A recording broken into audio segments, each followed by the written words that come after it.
Bom dia, pessoal! Hoje vamos falar de um tema de extrema importância e urgência, que é o direito constitucional à saúde. Nos últimos anos, vários institutos de pesquisa têm revelado um dado alarmante.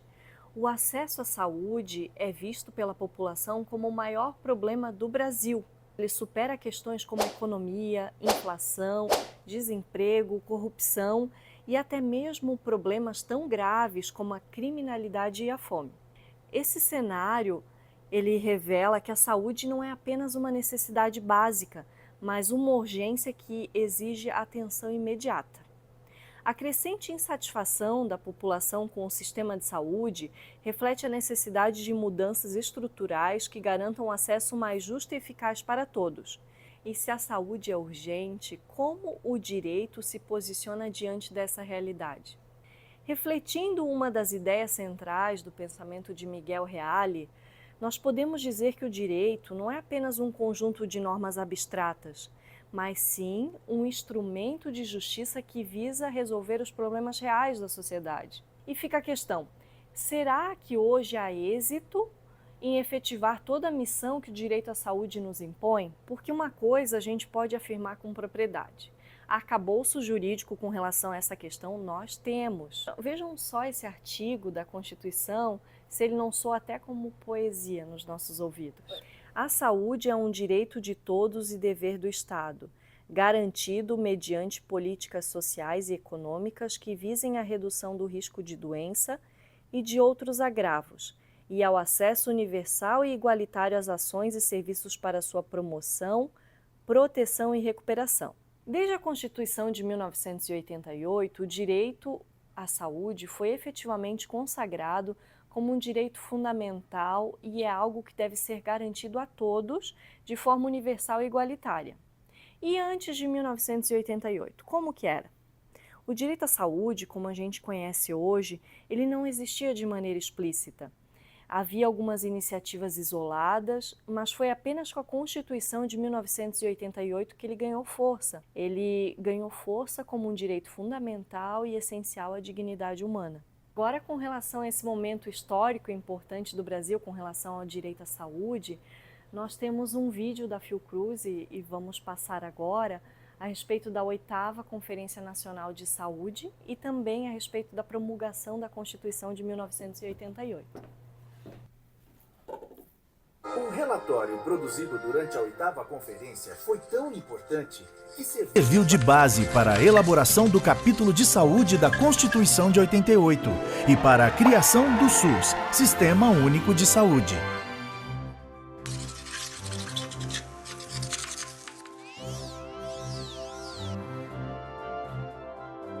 Declaro promulgada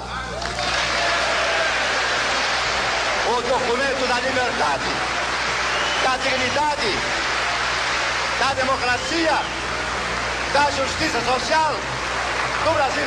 Que Deus nos ajude que isto se cumpra. Embora ainda com participação do setor privado, o SUS estabeleceu o princípio de um sistema de saúde gratuito e de qualidade para todos os brasileiros. Vários programas importantes, como o PSF, Saúde da Família, o Profai, de Formação em Enfermagem, e as RET-SUS, Escolas Técnicas Profissionalizantes, foram criados nessa época e até hoje contribuem para a qualificação e humanização do atendimento. O Brasil mudou de patamar na saúde pública. Os avanços são inegáveis, mas os desafios continuam imensos. Até hoje, o SUS não recebe verbas suficientes e isso tem reflexos diretos na qualidade do atendimento. A saúde também segue sofrendo as consequências da corrupção e do gigantismo do Brasil. Assim como há 500 anos, ainda estamos em busca de uma saúde de qualidade para o povo brasileiro e esperamos pelo momento onde o Brasil faça valer o artigo 196 da Constituição. Saúde, um direito de todos, um dever do Estado. Continuando a nossa conversa, a gente pode dizer que nem se ficássemos uma semana inteira aqui com palestras e comentários a respeito do direito à saúde, nós não conseguiríamos exaurir essa matéria, porque ela é rica, ela é extensa, ela é vasta, Nós criamos um PDF para vocês, um PDF com um compilado de juristas a respeito do tema e com legislação, conceitos e legislação, e a gente espera que vocês aproveitem esse material. Ao mesmo tempo, nós queríamos que esse trabalho chamasse a atenção de vocês, e a gente não vai ser nem um pouco humilde em dizer que, se um prestasse atenção, ficaríamos satisfeitos, porque esse não é a intenção. A gente quer que vocês foquem no nosso trabalho, por isso nós nichamos para as áreas de atuação dos advogados no direito à saúde. Um nicho que hoje é considerado um nicho de ouro na advocacia. Então, por isso, migramos o nosso trabalho para esse lado. Garantir o direito à saúde é garantir a dignidade, a igualdade e o respeito à vida. E a pergunta que fica é a seguinte: o que estamos dispostos a fazer para mudar essa realidade? E com essa reflexão, abro a nossa roda de conversa. Espero que aproveitem ao máximo esse momento de aprendizado. Olá pessoal, estamos aqui ávidos para explorar um tema que vai abrir os seus olhos, um universo de possibilidades, o direito à saúde. Hoje, quando pensamos nas áreas de atuação de direito à saúde, geralmente vem à mente advogados defendendo pacientes vítimas de danos, médicos em processos judiciais ou lutando pelo acesso de medicamentos. Mas será que é só isso? Será que essa área não é muito mais ampla e cheia de oportunidades para explorarmos juntos? Ótima pergunta, Denner. E a resposta é claro que não. O direito à saúde vai muito além. Ele abrange áreas como a consultoria para instituições de saúde, a regulamentação de planos de saúde, o compliance hospitalar, as questões ligadas à saúde pública e às políticas de saúde e até as áreas mais recentes, como a bioética e a LGPD. Estamos falando de um campo vasto, cheio de nuances que reflete na vida de milhares de pessoas. Exatamente, Ana. Como tu falou, eles estão em grande expansão. Todos os dias tem novidades da LGPD e da bioética e não são assuntos que ficam longe da gente, são assuntos rotineiros que batem na nossa porta todos os dias e eles exigem advogados mais preparados. O direito à saúde, ele exige que o advogado transite em questões legais e técnicas com muita confiança, mas querer atuar em todas as áreas desse campo vasto pode ser tão ambicioso quanto arriscado. A pluralidade de temas torna praticamente impossível dominar todas as nuances com a profundidade necessária. Comecemos pelo básico, aquele erro mais comum e essencial da área, que é a responsabilidade civil nos erros médicos e hospitalares. Vou trazer um caso marcante aqui pra gente, ocorrido não muito distante daqui, em Araranguá. Um homem procurou a UPA com dores intensas na panturrilha. E lá o médico diagnosticou com uma possível trombose e encaminhou ele para um hospital, para que ele pudesse fazer exames mais específicos, né? No entanto, segundo o médico, ele suspeitou de intoxicação por cocaína. E até que constava isso nos prontuários de outros atendimentos que ele teve, mas assim, não justificava o desvio da primeira conduta, do primeiro diagnóstico médico. E esse médico liberou então o paciente para casa, porém, 5 dias depois ele retornou e já era tarde demais. Quando ele voltou, os dedos já estavam com necrose e ele teve que amputar parte dos dedos, depois chegando até a panturrilha. Infelizmente, essa tragédia, gente, essa negligência, né, que aconteceu, ela não só afetou a mobilidade, mas também a qualidade de vida desse homem. Essa história real e tão próxima de nós demonstra claramente o papel do advogado nessa situação. Para assumir um caso como esse, o advogado precisa ir muito além do direito. Ele deve entender a fundo os prontuários médicos, os laudos periciais e os protocolos hospitalares que não foram cumpridos. Ele precisa conectar os pontos entre o que deveria ter sido feito e o que de fato aconteceu. Além disso, precisa apresentar argumentos convincentes ao tribunal, mostrando como a negligência resultou em danos físicos, emocionais e financeiros irreparáveis. E foi exatamente essa expertise que garantiu ao paciente de Araranguá uma indenização de R$110 mil. Claro, né?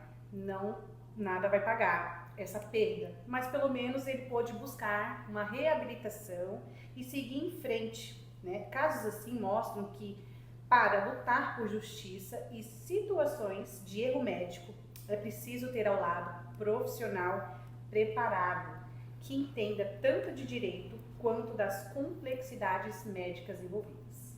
Agora, mudando de perspectiva, pensem comigo. Os médicos, os enfermeiros e os outros profissionais de saúde também precisam de um advogado especialista. Vou trazer um exemplo para vocês do Dr. Marcos, que foi acusado injustamente por negligência. O Dr. Marcos, ele atendeu o Sr. João, que chegou ao hospital com dores no peito. Ele, após a avaliação inicial, ele solicitou os exames de rotina e recomendou um acompanhamento.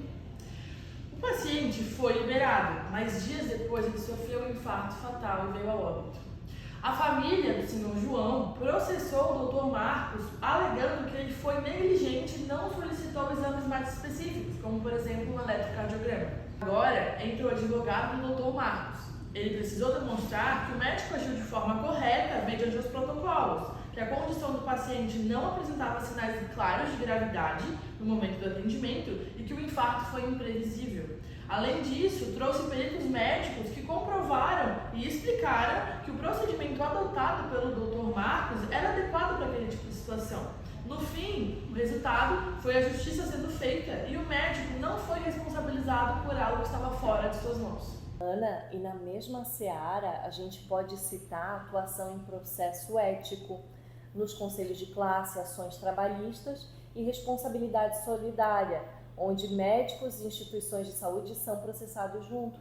Falando em dilemas éticos, precisamos entrar agora na bioética. Esse é o coração de muitos conflitos no direito da saúde. Vou trazer um caso de uma senhora chamada Joana, de 76 anos. Ela sofreu uma queda e precisava de uma cirurgia de emergência e de alto risco. Os médicos alertaram que o procedimento poderia agravar suas condições pré-existentes, como hipertensão e diabetes, por exemplo. Joana decide recusar a cirurgia, pessoal, e ela opta por cuidados paliativos. Mas a sua filha, Patrícia, ela insiste na operação, acreditando que é o melhor para salvar a mãe. E agora, hein? Quem tem o direito de decidir? A autonomia de Joana ou a vontade da filha? Fica aí a pergunta, né? Deixa eu trazer uma situação que aconteceu bem próximo a mim para ilustrar a bioética. O pai de um grande amigo meu, Carlos, estava em uma situação delicada e ele era um paciente terminal. E a família insistia em tratamentos invasivos, mesmo quando os médicos recomendaram que o melhor seria optar pelos cuidados paliativos. Nesse caso, ele levantou questões muito difíceis, como equilibrar a dignidade do paciente com os desejos da família, até onde vai a autonomia do paciente e quais são os limites éticos da medicina. E esses dilemas, eles são mais comuns do que a gente imagina. Por isso que é necessário ter advogado não só forte na parte técnica, como a gente já tinha falado, mas sim na psicologia, para lidar com a bioética, por exemplo. Nesses casos, o advogado atua para garantir que as decisões respeitem os direitos fundamentais, a dignidade da pessoa humana e a autonomia do paciente. Além disso, ele precisa assegurar que os profissionais que estão lá na linha de frente, eles estejam protegidos, evitando que eles sejam responsabilizados por decisões tomadas sob pressão emocional ou sobre cenários de incerteza. Já pararam para contar quantas áreas de atuação mencionamos até agora? Quanta coisa já abordamos e com todo o impacto direto na vida das pessoas, né? Para começar, agora eu vou trazer um caso emblemático. Imaginem o caso de Gabriel, que é um jovem com HIV e teve os seus dados vazados por uma clínica. Ele enfrentou discriminação no trabalho, afastamento social e até comentários maldosos. Essa situação devastadora não só impactou sua dignidade, mas também revelou um problema maior. O que realmente acontece com os nossos dados? Para onde vão depois de registrados? Já pararam para se perguntar? Justamente para evitar essas situações que a LGPD, que ele nunca ouviu falar, né, foi criada, exigindo medidas rigorosas de proteção de dados sensíveis, especialmente no setor da saúde. E essa questão vai muito além do sigilo de informações básicas, como nome, endereço, né? Nós estamos falando de dados sensíveis, já pararam para pensar? Que inclui diagnósticos médicos, exames, endereço, informações captadas por dispositivos de rastreamento de saúde, como relógios inteligentes e aplicativos de monitoramento. Hoje, sem perceber, muitos de nós autorizamos o uso de dados sem entender exatamente como serão usados e para onde serão enviados. Quantas vezes assinamos contratos de privacidade online sem querer ler as cláusulas, né? Vocês aí leem? Eu não, né? Só dou o aceite lá e vai, e assim acontece com muitas pessoas. Só o aceite. Só o aceite, né? Então, assim, quantos de nós sabem o que realmente acontece com os dados coletados por laboratórios, hospitais e plataformas digitais de saúde? E essa é a importância, né, de ler os contratos e políticas de privacidade. E é aí que a LGPD mostra a sua força. Ela exige que todas as empresas e instituições de saúde expliquem claramente como os dados serão usados, por quanto tempo serão armazenados e quem terá acesso a eles. Além disso, a lei dá poder ao paciente e ao usuário para revogar consentimentos, pedir a exclusão de seus dados e exigir, por exemplo, explicações detalhadas sobre o uso dessas informações. E para os advogados, é esse um campo de atuação riquíssimo. Eles podem atuar criando políticas de segurança para empresas, revisando contratos de privacidade, devolvendo cláusulas claras e acessíveis e orientando sobre práticas que estejam de acordo com a legislação. Eu vou me colocar como exemplo e eu vou num hospital que usa uma inteligência artificial e essa inteligência artificial, olhando os meus exames, diz que eu tenho grandes chances de ter diabetes. Então esse hospital vai lá e compartilha essa informação com uma empresa de plano de saúde. E depois eu quero fazer um plano de saúde e eles negam para mim. Por quê? Porque tem grandes chances de eu ter diabetes e eles terem uma despesa muito grande. Tem um elevado risco para eles. Outro exemplo é se o hospital ele passou essa informação para uma rede de farmácia e ela começa a disparar informações de medicamentos para conter a diabetes. Então, além do meu prejuízo financeiro, eu tive um prejuízo psicológico, porque aquela empresa já está me lembrando de uma doença que eu nem tenho ainda. Então, gente, o papel do advogado na LGPD vai muito além de evitar multas e processos. Ele ajuda a proteger o que há de mais importante, a confiança e a dignidade das pessoas. A modernidade trouxe muitas facilidades, mas também muitas responsabilidades. Cabe a nós, como operadores do direito, garantir que a inovação ande lado a lado com a ética e respeito às leis. Com isso, fica a reflexão. Como estamos cuidando das pessoas no setor da saúde, seja no campo ético, jurídico ou técnico? O direito da saúde é uma área de desafios gigantescos, mas também cheio de oportunidades para transformar vidas. Agora vamos ouvir a advogada Zailane Silva, nossa amiga e especialista em direito médico e da saúde. Ela vai compartilhar sua experiência sobre como é trabalhar nessa área tão promissora, que une satisfação profissional, realização pessoal, atuando em campo que impacta diretamente a vida das pessoas, e tenho certeza que será uma fala enriquecedora e inspiradora. Vamos ouvir? Ser advogada na área da saúde é uma experiência profundamente gratificante, tanto no aspecto profissional quanto pessoal. A atuação nesse campo permite que eu contribua positivamente na vida das pessoas, atuando como intermediária entre as necessidades do paciente e na defesa de um processo justo aos profissionais de saúde. No lado profissional, essa área é bastante desafiadora e dinâmica. O direito à saúde envolve uma legislação bastante densa, que está sempre em evolução, e é necessário ter um conhecimento amplo das normas e regulamentações para poder orientar corretamente os clientes, seja em disputa contra plano de saúde, questões de fornecimento de medicamentos ou mesmo no campo da responsabilidade médica. Cada caso é único e requer uma análise detalhada, o que mantém um trabalho estimulante e constantemente dinâmico. Mas o que realmente torna a experiência mais significativa é o impacto direto que o trabalho tem na vida das pessoas. A saúde é algo essencial e quando conseguimos assegurar que os direitos dos pacientes sejam respeitados, seja garantido acesso a tratamentos, medicamentos ou um leito em hospital, sentimos que estamos contribuindo para algo maior. O retorno emocional de saber que ajudamos a resolver um problema crítico na vida de alguém, que por muitas vezes pode ser uma questão de vida ou morte, traz um senso profundo de realização pessoal. Gratificante lutar em um campo onde as consequências são tão tangíveis. onde o que está em jogo não são apenas recursos financeiros, mas muitas vezes a própria saúde do indivíduo. Portanto, a advocacia na área da saúde não é apenas um trabalho, é uma missão. E em cada caso trabalhado, sinto que a minha contribuição faz a diferença na vida de quem precisa. Isso é o que torna a carreira tão especial e tão recompensadora. Todavia, o desafio aqui está em balancear a necessidade do paciente com as exigências do sistema jurídico, que por muitas vezes se mostra burocrático. Por outro lado, defender profissionais da saúde em processos éticos profissionais exige uma abordagem distinta.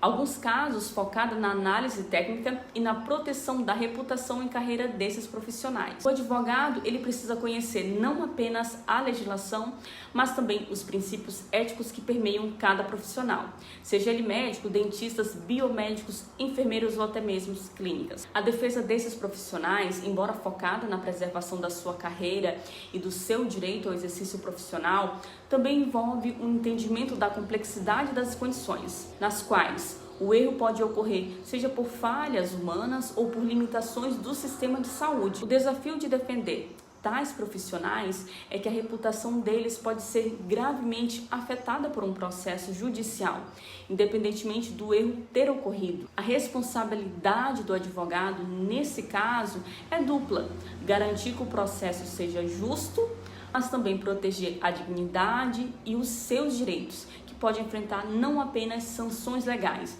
mas também danos irreparáveis à sua carreira e ao seu nome. Além disso, é preciso lidar com a pressão emocional que os profissionais da saúde enfrentam quando se deparam com um processo no âmbito civil ou criminal. O equilíbrio entre essas duas funções, defender o direito do paciente e proteger os profissionais de saúde, exige uma visão humana e ética.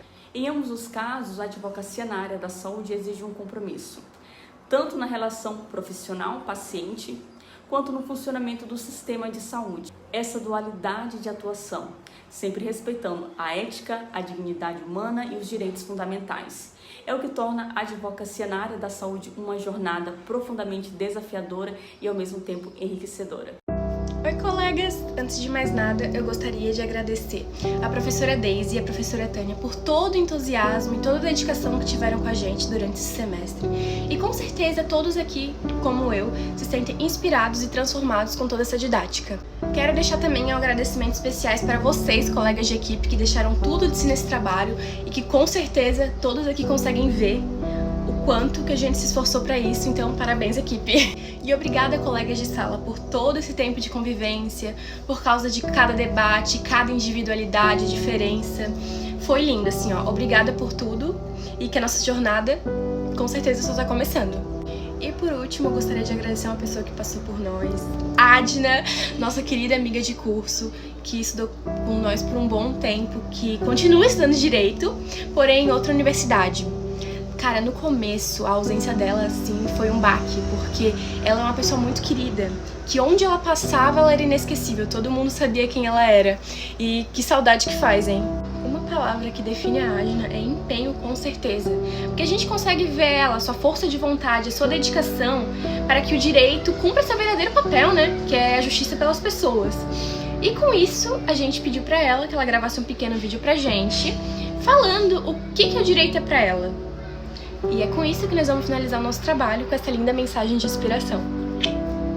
Oi, tudo bem? Meu nome é Adna. Eu fui convidada pelos meus colegas na pessoa da Gisele para comentar a frase que para mim mais representa o direito. E a frase que para mim mais representa o direito, ela foi escrita por Eduardo Juan Couture, que menciona que teu dever é lutar pelo direito, mas se um dia encontrares o direito em conflito com a justiça, luta pela justiça. Essa é uma frase que ela é bastante conhecida no mundo do direito e que, para mim, representa a verdadeira essência do que deve ser o direito. Embora hoje em dia a gente perceba que, muitas vezes, o direito ele não se coaduna com a justiça. Porém, a verdadeira essência do direito é você lutar pela justiça e pela equidade entre as pessoas. E, por fim, eu gostaria de agradecer a oportunidade dada pelos meus colegas para participar dessa apresentação. Por mais que eu não esteja presente com eles, eu sempre vou carregar um pedaço deles comigo. Muito obrigada. Tchau!